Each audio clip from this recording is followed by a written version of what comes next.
What's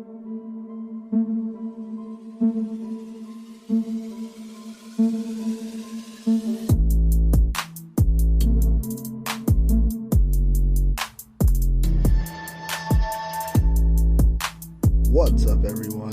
Welcome to the podcast. I'm your host, Isaiah Copon. It's March 25, 2022, and this is Lift and Learn episode 80. In this episode, I'll be talking about the difference between front and back squats, so why you need to be doing both of them if you're able to, and why you might not even need cardio to lose weight. Stick around for that one if you're someone who just thinks cardio is absolutely necessary to lose weight. Spoiler alert, it's not the only way.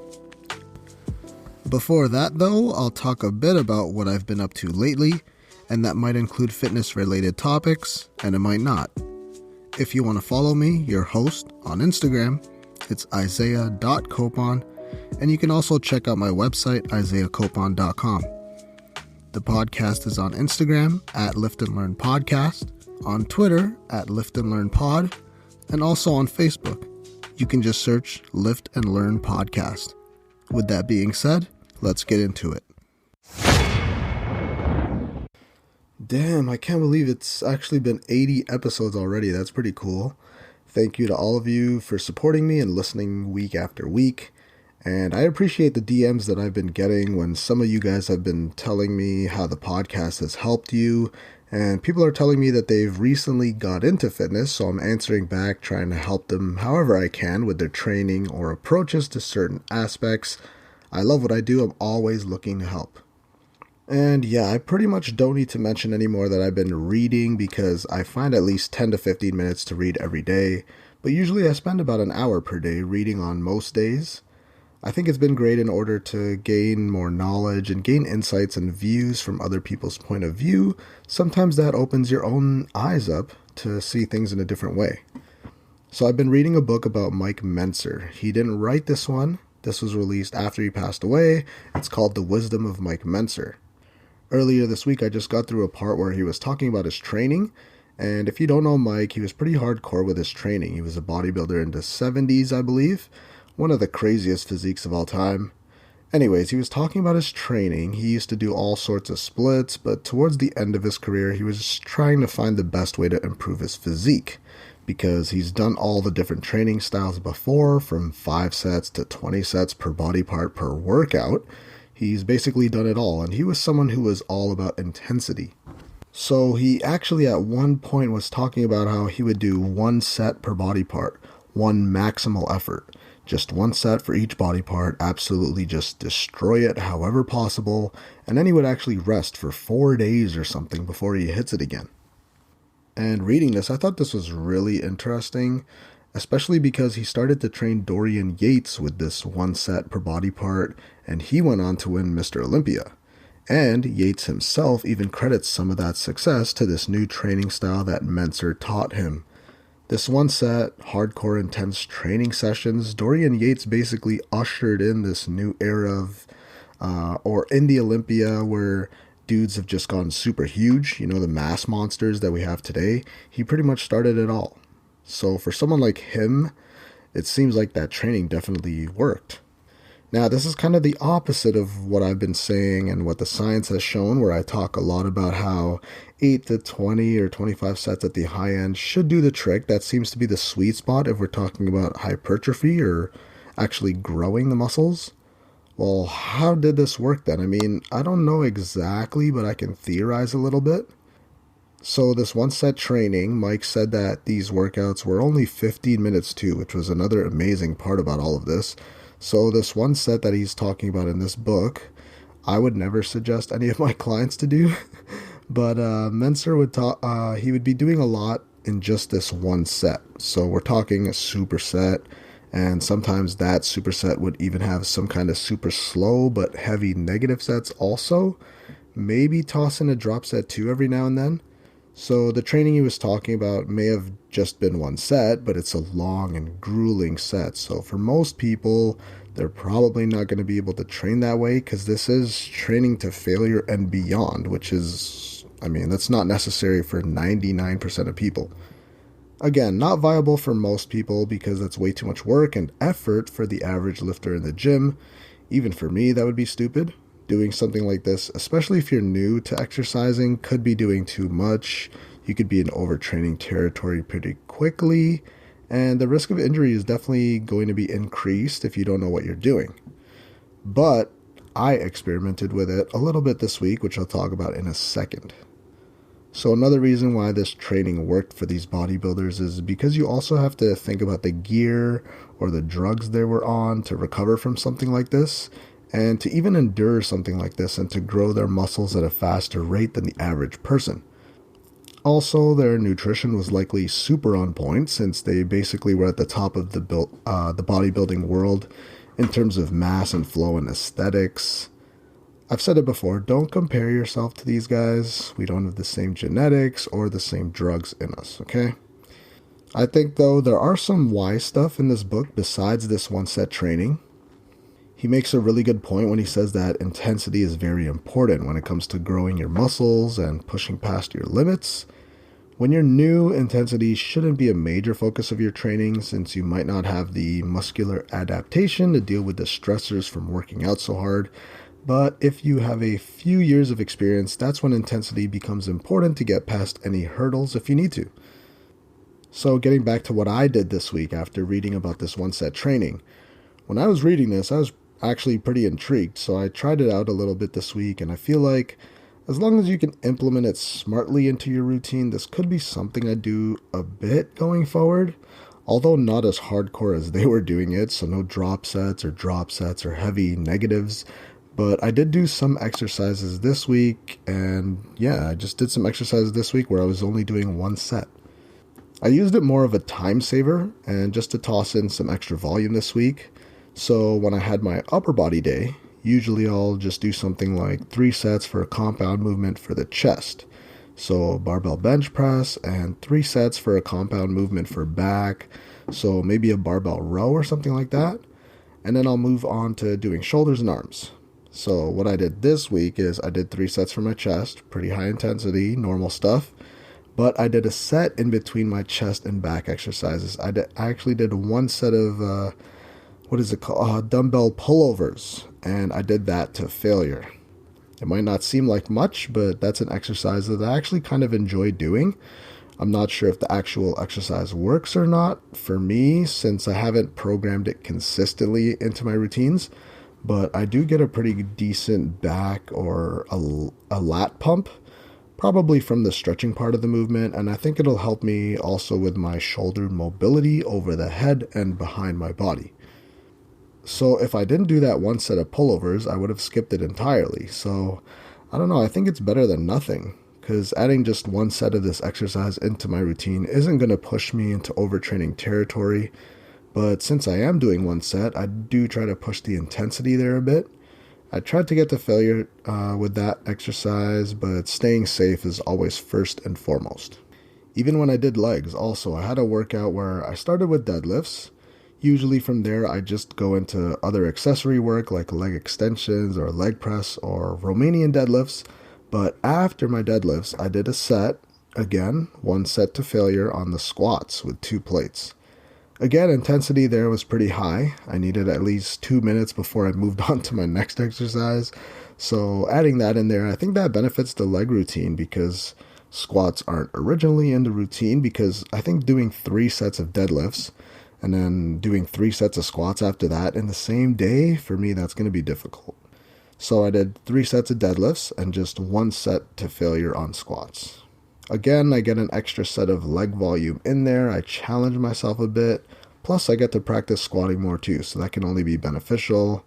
So I think this 1 set could be a good thing in some cases, so we'll see how else I can really implement that going forward if I need to. I think with 1 set to near failure, I don't think you could overtrain from doing that, which is something that I'm trying to avoid this year, since I usually am the type of person to overtrain. In terms of the rest of my workouts, I have been working out less days a week still trying to lift just 3 or 4 days a week right now, still progressing in terms of weight and strength, and I've actually been increasing the intensity a little bit more as the weeks go by. I'm still getting sore, but I'm really enjoying training right now. I actually look forward to being able to work out because I'm in the gym pretty much every day, but it's just sometimes I just have to remember not to do anything that day, just work on mobility or something like that on the days off. But during the workout, some of the pumps I've been getting from doing the sets in the 10 to 12 and in the 10 to 12 range. I remember this one set of T-bar row. Oh my gosh, stupid pump, seriously. I don't think I've mentioned my OHP yet, but I hit that this morning, 135 for 7. That's pretty much RPE 8 or 9 right now, so I'm not going to even increase that weight until I can get 12 pretty easily. My shoulder's delicate, so I'm just going to leave the weight here. Going to make sure that my form is absolutely perfect before going heavier. No need to do something too drastic there. Squats and deadlifts were also solid this week. Nothing really surprising or mind-blowing there in terms of numbers. But let me talk about Monday this past week. So I don't know what was in the air during the gym this past Monday, but that was also the same day that Ontario lifted their mask mandate. So I walk into the gym around 6 a.m. this past Monday. First of all, there was an unusual amount of people in there, like maybe double what I usually see when I stroll in there so early. And I maybe saw 2 people in there with masks on inside. Yeah, this week things actually felt pretty normal. Even Crunch, actually, they sent an email and it was just like, no masks in all different languages. Like, that was the whole email. There was like a graphic and it said, no masks, finally, or something. And it was in like at least 10 different languages. I was like, was this really necessary to email me about? I mean, I don't know if COVID cases are going to come back or start to go up again, and then we'll have to deal with maybe wave 7 or whatever it's been now. Who knows if COVID comes back even harder again the next time. Maybe by this time next year we'll be back on full lockdown again. Who knows? Oh my God, that'd be the worst. That would be the absolute worst case scenario. I think there has to be an end to doing these constant lockdowns and shutdowns of places. Like, we can't seriously do this every single year. Anyway, so Monday, no masks, and I saw too many people lifting in there, just, I don't know, lifting weight beyond their own capacity, just lifting too heavy for their own good. While working, I managed to see someone pin themselves on the bench press. There was a female lifting too much weight on squats, and I'm glad she didn't hurt herself because she just absolutely crumbled under this weight. Luckily, she set up the safeties properly. I also saw another guy who, what did he do? He missed the re-rack on a seated shoulder press. That was almost a huge disaster because the barbell almost flipped into the mirror. One side, the 45 slid off, and after the guy re-racked it, the bar just flipped. Oh my, that was pretty violent actually. So I'm just reminding everyone out there, please don't ego lift. Don't lift more weight than you can handle. In reality, weight doesn't really matter that much in terms of building your body. Focusing on slowing down your reps at first, making sure that you have full control of a lighter weight before moving up in weight as slow as possible. Listen, there's no rush when it comes to increasing weight. Do more reps instead. That's usually a safer option. Then maybe when you can do, let's say, 12 to 15 reps, that's when it would be a good idea to add more weight. First, control the weights and make sure that your form is near perfect before going up in weight.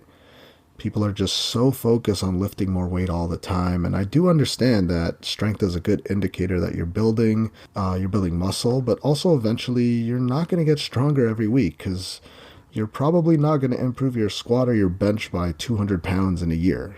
So that's going to be a lot of stress on your joints. You really don't want to be lifting heavy weight all the time. Just take it slowly, actually concentrate on your muscles doing the work instead of just moving the weight. That should be the focus of your training sometimes. And yeah, sometimes you can just worry about numbers, but that's not the end-all be-all. Like, if you look at bodybuilders, there are people who lift and sculpt the body. Yes, that's the extreme side of things. Most people don't want to look freakishly huge or have vascular shoulders or shredded glutes. Most people don't want to look that way, but they actually lift relatively light weight, most of them, in order to get bigger or add on size to a certain area. Someone their size or their weight as a powerlifter would be lifting maybe more than double that, and powerlifters don't have crazy Olympia-winning physiques. It just depends on what kind of training you're doing right now. It's good to work them both in at times. What happens is when you're lifting weight that's heavy for you, you're really just worried about moving the weight from point A to point B, however you can with good form. But you're worried about moving the weight. You're not worried about contracting the actual muscles, like really trying to squeeze your chest or use your quads while squatting. I mean, that's going to be hard to think about if you're squatting weight that's heavy for you. So there are times in training where it's good to sometimes focus on moving weight, and there's other times where it's good to focus on contracting and squeezing the muscle, the mind-to-muscle connection. That mostly comes from practice, so it's something you have to work on. Question 1. What's the difference between front versus back squats? Yes, squats are great, but they're also a pretty hard and complex movement for most people. Now, when we were all babies, we could perform perfect squats, but as we get older, we slowly lose the ability to do that movement because we no longer have the need to do it anymore. If you don't use it, you lose it. As soon as we're able to, we start to pick things up off the ground and just use our back because it just seems easier. Now, if you lift something heavy off of the ground, you'll know instantly that you should lift with your legs. That means using that strong squat movement. Squats are beneficial for you no matter how old you are, and that's because getting out of a chair without your hands is actually a pretty good determinant of your health. If you struggle to do that, you might have underlying issues like back problems or weakness in your legs, which is important to give yourself a good foundation and a good sense of balance. If you can't get out of a chair without using your hands, that's a pretty good sign that your body is weak, and it's a sign that your health may be on the decline in most cases. You'll see this in elderly or obese individuals. So everyone listening should be able to do a bodyweight squat. If you can't, then you need to start working your way towards one.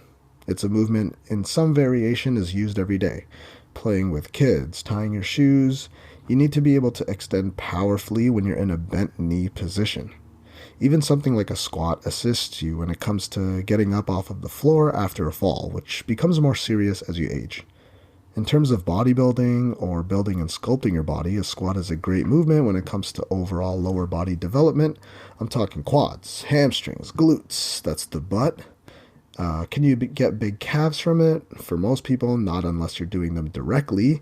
There's not enough calf muscle activation when you're performing a squat.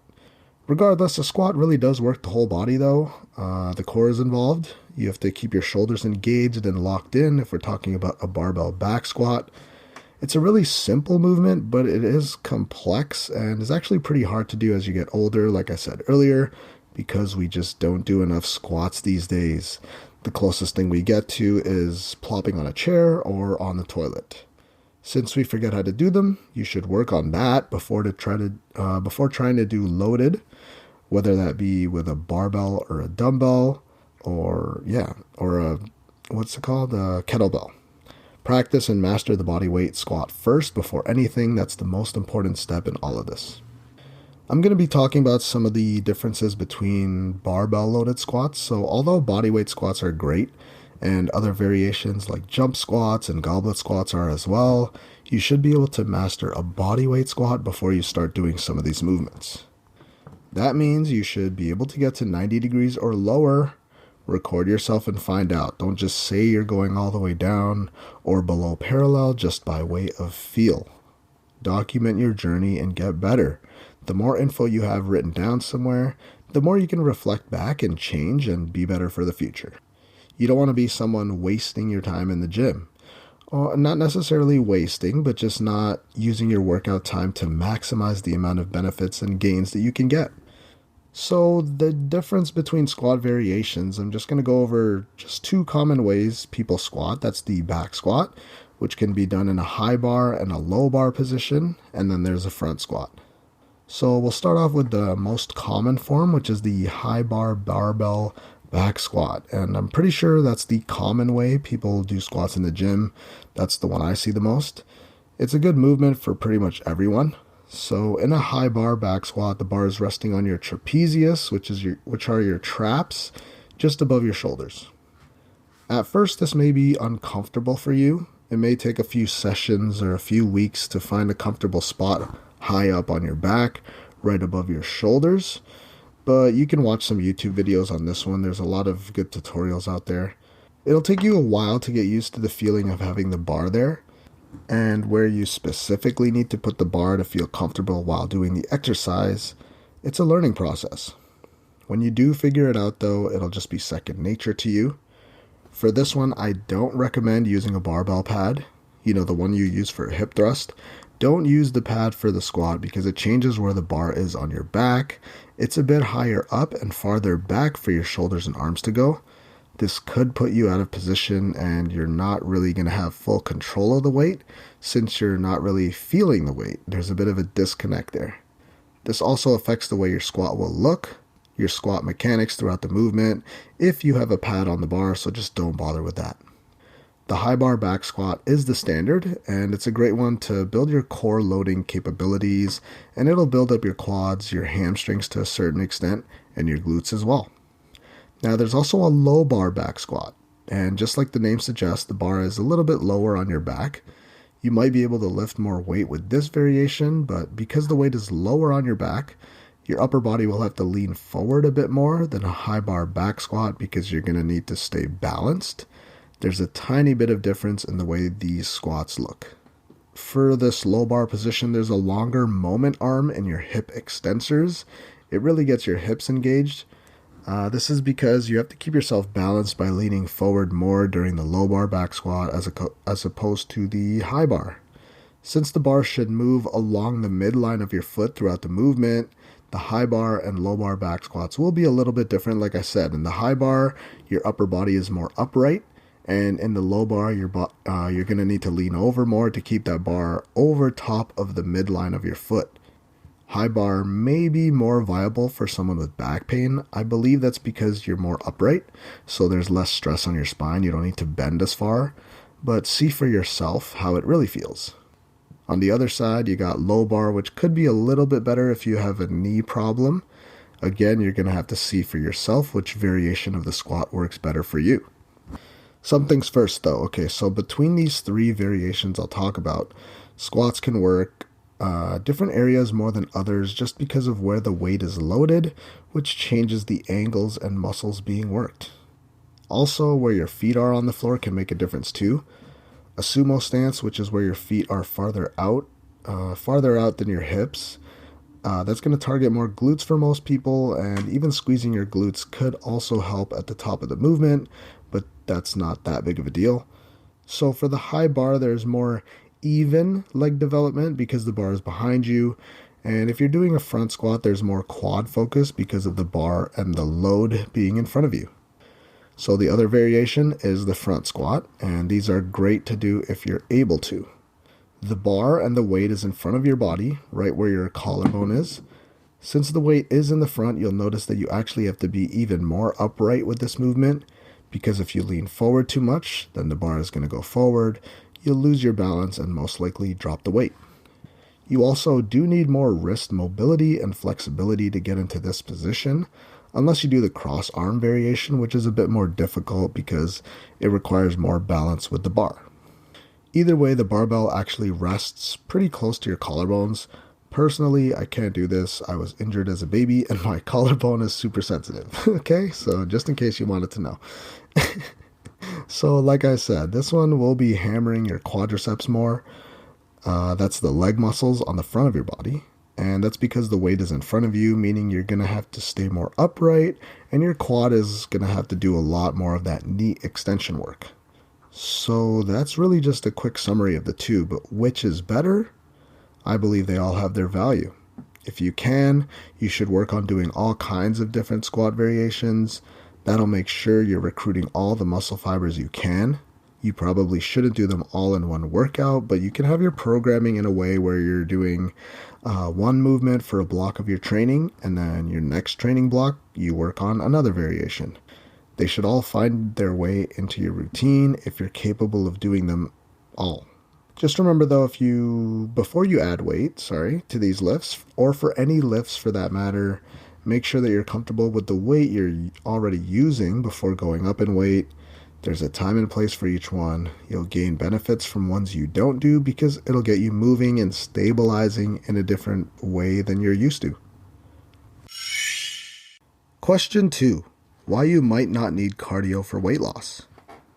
I just want to start off and say I'm not anti-cardio, but I think with the way media and just the news headlines are, and maybe common knowledge that isn't necessarily true all the time, it's pretty common to think that cardio is absolutely necessary when it comes to weight loss.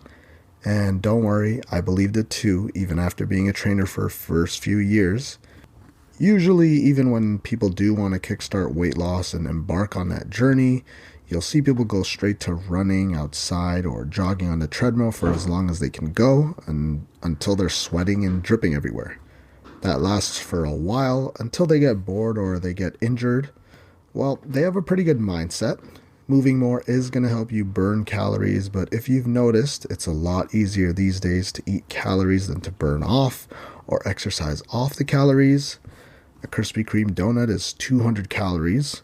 A cup of fruit punch, a single serving, is nearly 200 calories. And the glass we're drinking from, you're probably getting nearly 400 calories if you're not paying attention. Any snack could easily creep up to 500 calories or more if you're not weighing it out like a madman. It takes minutes, sometimes only seconds, to consume hundreds of calories, and it can take hours to burn it off if we're looking at it from simply a calories in versus calories out method. Some people may need to do cardio though, so it really does depend on how your lifestyle is. Sedentary individuals, if you're walking less than 5,000 steps daily, you might need to do some form of cardio just because you're sitting down at a desk job all day. You're simply not moving enough, and if you're just using diet alone, that could make it tough to hit a calorie deficit if you're not moving that much throughout the day. What I'm saying and highlighting is the fact that the main way to lose weight or cut down is actually going to be your diet. But I understand that it's tough for some people to eat in a calorie deficit by using diet alone, and that's what the cardio can be used for. At the end of the day, if you really can't get your weight down with food alone, the cardio will help you get into that negative caloric balance you're looking for. So first, you need to tackle the nutrition side of things first. You may need to track and educate yourself about what you're eating. You might need to do that at first to see what you need to do going forward in order for you to reach this weight loss goal. Here's the thing though, if you're someone who's eating low calories, I want to say anything under 1,500 calories or 1,200 calories, and you're piling on cardio on top of that, and you're still finding it to be a struggle to lose weight, then there's a bigger underlying problem there. Your metabolism just may not be in a good place currently because it's trying to be efficient when you're on this constant low-calorie diet for an extended period of time. If it seems like you should be losing weight when you're not, this is when you have to get out of this as soon as possible or whenever you can, and possibly do a reverse diet and or pack on more muscle to increase your metabolism. It's really not reasonable to be eating such low calories all the time because your body will quickly adapt to that stress you've put on it and actually won't want to lose more weight just because the body only knows survival. So depending on your lifestyle, cardio may be necessary, but it shouldn't be the main factor of your weight loss. Diet and resistance training are the best methods, especially for long-term approaches. What kind of cardio do I recommend though? I'm going to have to go with low-impact cardio. Doing a slow and steady approach with less cardio, that's low-intensity steady state. With this kind of cardio, it's more beneficial for most people because there's less likelihood of injury occurring. HIIT is a good idea though, that's high-intensity interval training, but only if you're an advanced trainee. I don't really have my elderly clients doing sprints. They're not advanced enough with their fitness to do that. So for most people, the safest and most efficient way will be slow and steady cardio. Now listen, cardio is great for heart health though. I won't argue that one. It's good to build up endurance, but in terms of weight loss, it's not a good approach. Just because if the difference between you losing and maintaining your current weight, let's say it's a 300 calorie difference, that's going to put you in a calorie deficit. You don't want to have to do cardio every single day. You want your body to work in your favor. You want to be burning it off just automatically because let's face it, some days you're not going to have time to do cardio. Life is always busy. This is why I'm an advocate for resistance training leading to weight loss. Diet is the most important part, yes, but in terms of the forms of exercise you can do to actually benefit you, it's going to be resistance training. Working out with weights, that's above on the hierarchy. It's above cardio when it comes to weight loss. Cardio, you burn 300 calories in that one session, but that's likely all you're going to burn off. Your body isn't going to naturally burn more calories by doing more cardio, and that's the opposite when it comes to lifting weights. With cardio, you're just burning calories in that given moment. Lifting weights causes your muscles to grow and build. This means you're burning calories during the workout, and even a few hours after the workout, you're burning calories, plus you're speeding up the metabolism for tomorrow because muscle is an active tissue that requires your body to work harder to maintain. So someone who's burning 1,500 calories per day at rest, now that same person has a bit more muscle after a few months of training, that same person may now be burning something like 1,600 or 1,700 calories a day doing nothing extra, no cardio. As you get more experienced, now your body burns 2,000 calories even without the need for cardio. So if we're talking about a long-term solution to weight loss and managing a healthy body weight, resistance training is better in so many ways. Cardio, I think, has its place though. It's still something you can do on some days of the week to ensure that you're in a calorie deficit, which is still needed to lose weight, but you still should be focusing on getting into a deficit with food alone, along with your resistance training. Again, if your calorie intake needs to be super low and you need to pack on cardio on top of that to lose weight, it's likely not going to be sustainable because it's a lot easier to eat calories than to burn it off.